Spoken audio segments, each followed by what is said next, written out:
Yo, what's up mga kakulikot? So ayan si Jonax. Magkabit kami ng solar panel. Bali dalawa nito. Dagdagan natin to ng isa.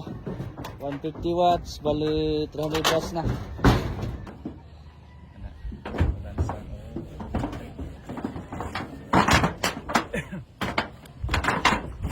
Bali ganyan lang yung ginawa namin mga idol. So lagay natin to sa Bali tipid hacks ba? anak. Yan, ganyan oh. Yan. Lagay to sa mga butas. Ito na ang tabakan. May kap-kap na tayo.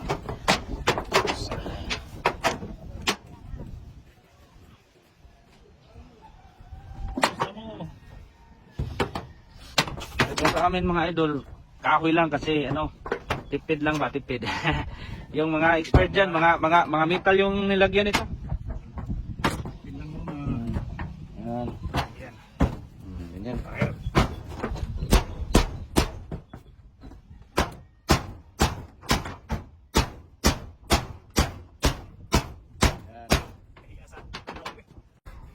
Paralel, ano? Paralel. Paralel. Romji.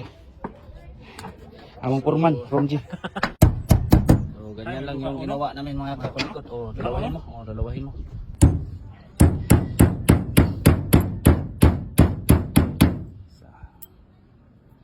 Dahan-dahanin lang natin ito eh. Madami yung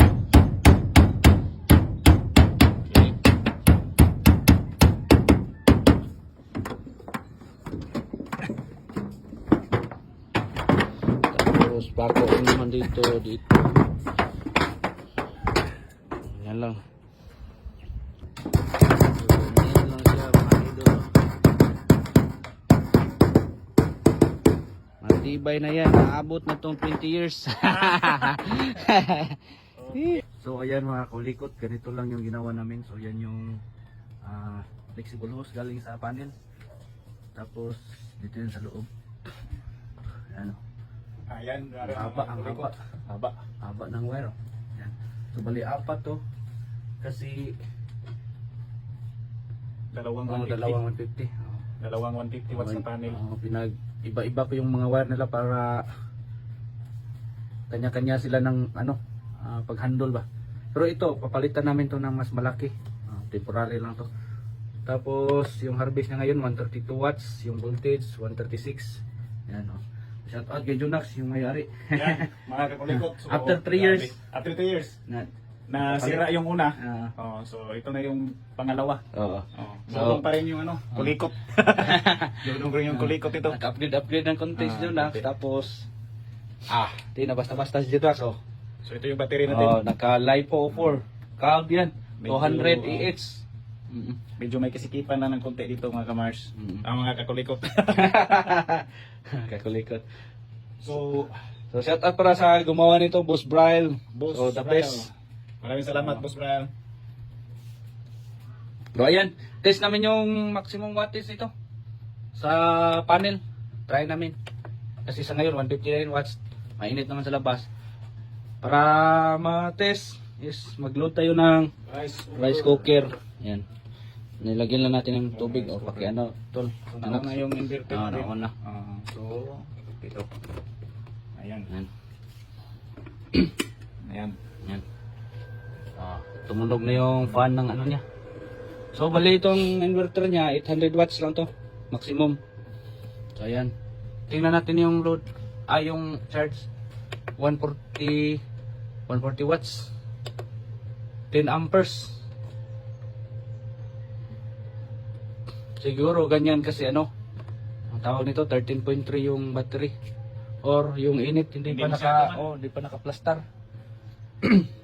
Pero time check 10 oras na. 9 pa. 8 pa rin 8? 10 na. 8:48 time check 8:48. 848. Pero ang sobrang ng ganda yung niya. Hindi maingay Yung kay Dudong kulikot maingay. Hindi naman masyado itong bubog. Hindi bubog. 2 years na rin yan. So observe natin kung iinit to. Tapos itong breaker Mga ano lang, mga 15 minutes.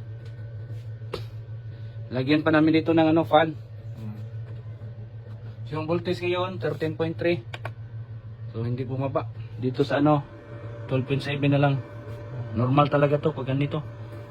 Kasi may loss pa tong ano sa inverter. Ito yung wire ng inverter niya.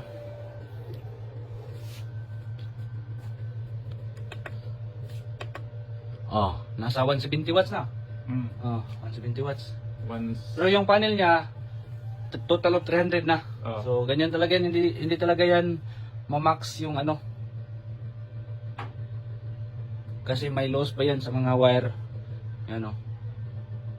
Yung controller niya, 20 amps yung maximum. Medyo nag ano na, init na. init ng konti. Pero normal lang, normal na init. Paano? Pakuluin lang natin to. Pag tumulo na. Mga kulikot. Goods yung setup ni Jonax. Yung small setup ni Jonax. Yan o. Ganda. Jonax o. Ganda. Ganda mga kakulikot. Pag wala si Dodong, wala talaga mga kakulikot. Kaya no, kumulo na. Init na. Kumulo. Oh. Parang init na. Yan. So yun lang muna. Maraming salamat Maraming mga salamat, kakulikot. kakulikot.